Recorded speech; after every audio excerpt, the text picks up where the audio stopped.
Hants-Kings CBDC. I was the SBA Pro program counselor for for clients located primarily in West Hants, but also in East Hants, and sometimes when Kings County was overloaded, I would work with them as well. What that entailed was meeting with people who were interested in self-employment, who thought they might want to go into the business world, but didn't have the confidence or the academic knowledge and were hesitant to do so. So what would happen is that we would meet, we'd have several sessions, we'd look at what they wanted to do, we'd assess its practicality. I would have them do up a mini business plan, not a full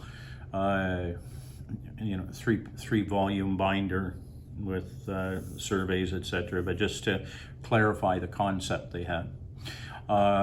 If then felt a little more confident about it, they would apply for the program, and if they got approved, then they would have a period of support while they were getting their business up and started. That support basically came in three forms. One was income support. Basically, they would receive a check every couple of weeks, just as if they were in receipt of EI. Plus, they were able to keep any income from their business. So the theory behind that was that if you get that financial support at the start, then when the program ends, they're in a better financial position to maintain the business long term.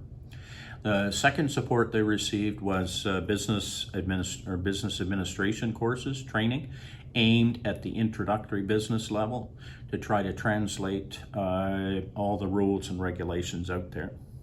For example, when you operate a business, it's a bureaucratic world. There are significant number of laws, regulations, memorandums, etc. Actually, there was a study done a few years ago, and they found that in the province of Nova Scotia alone, there were over 400,000 rules, regulations, memorandums, edicts applicable to the business world. So you can have a full appreciation of somebody who's never been in business, how intimidating that could be.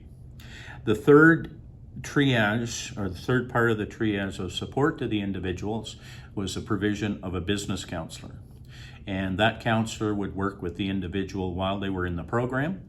They would monitor their activity, attempt to help them with any problems that they foresaw. But more importantly, the counselor was there to answer any questions they might have. So just as a coach in a sport of one type or another, you had different people with different skills, different confidence levels. And the key was to find out what type of support the individual needed, to what degree, and to try to help them bridge that gap, so that by the time the program ended, they had confidence in their knowledge of the basic regulations, and also confidence in their own ability to successfully cover anything else which might come up in the future. Even so, once the program was over, the counselor was still available to them. And in my experience through the years, I would say I spent about 30% of my time working with people who had gone through the program, who would come back with questions or clarifications. So that was my function within the organization.